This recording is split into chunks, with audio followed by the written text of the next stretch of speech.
I'm Susan Benning, and I run Kelly's Eel and Pie shop in Rowan Road Market. My parents were living in these premises when I was born in 1947. When my father came out of the army, when he was demobbed, he started to work in this shop.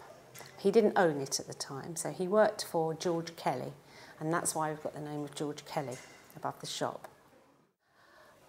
My father then continued to work here and eventually bought this shop from his brother-in-law George Kelly in 1954.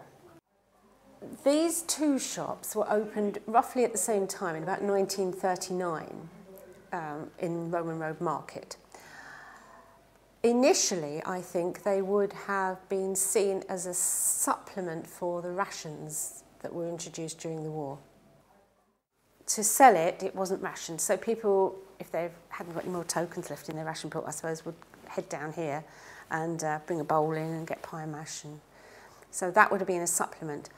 After the war, possibly it went back to the idea of a cheap takeaway meal as well. And then I think through the decades since, it's been seen as a family meal on a Saturday. That's why we were so busy on a Saturday. People would come in for big families and buy 10s, 9s, 12 pies each, you know, for the families, and take it all back, and they'd all sit round the table and eat it all together. And it's always been part of my life because I lived above the shop for my first 5 years of my life. So it's always been part of it. And then I got to about 16 and obviously wanted to earn some money. So the obvious place was to come back here and earn it as a Saturday girl. So that's how I got involved. I started working as a Saturday girl with my father here. And I suppose I worked sort of under my father for about 6 years. I went to college for 3 years because that's what I wanted to do, and I thought if I go straight into the eel and pie business I shall never forgive myself. So I did that, but got gradually drawn back in it because in the 1970s it was so busy around here in the shop. In the 70s and the beginning of the 80s, Rowan Road Market was tremendously, phenomenally busy, and that made us very busy. So I decided to help my mother out temporarily, but it's 2012 now and I'm still here. There have been gaps, but that's the way it's gone. I suppose in like the middle of the 70s, there was maybe on a Saturday, there'd be 3 people working behind the counter, 3 people making pies, 2 people baking, 4 people washing up, just to keep it turning around quickly. And sometimes, I mean, I sell a 1/6 of what we used to sell on a Saturday here, and sometimes we feel like, oh, we've been a bit busy, but nothing compared to what it used to be like. But a lot of it's takeaway and some eating, but very busy. Yeah, it's quite frantic.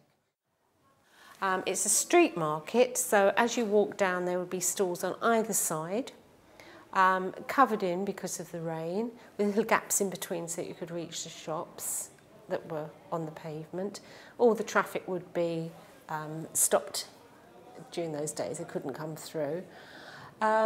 Very lively, lots and lots of people, lots of hustle and bustle, lots of people calling out, selling their produce, telling people the price it is. Yeah, it was great, but it was so busy that if I left this shop and we had a half-an-hour break, you could not get down to the end of the market and back again. It was physically impossible to do it. You could not get past the people. There were hordes of people and it was so busy. But it was a lovely market, yeah, brilliant. Yes, well, it's changes that you'll see all over London. I don't think it's peculiar to this area particularly, but you'll see it in lots of urban areas and lots of parts of London. So my first memories here are obviously mostly a community of people who did know each other a lot. You can see in one of my photographs on the wall there, the ladies all standing around the stall eating their jellied eels on a Saturday morning.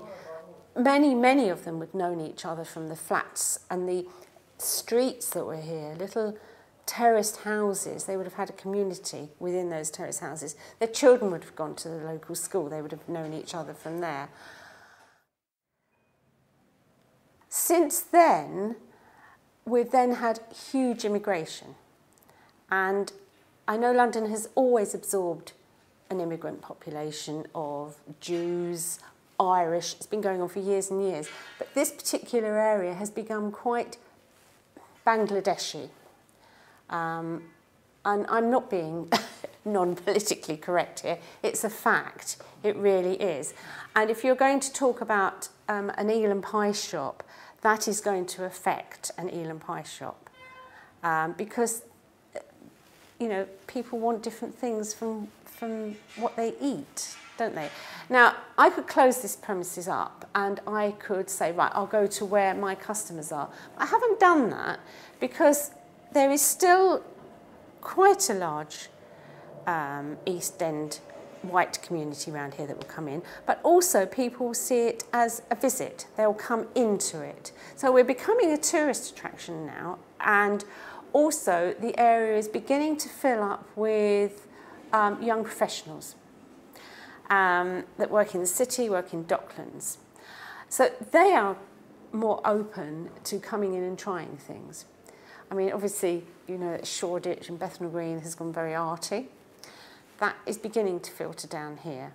And those young people will come in and they will try things. So we're getting that sort of thing. We also get tourists coming in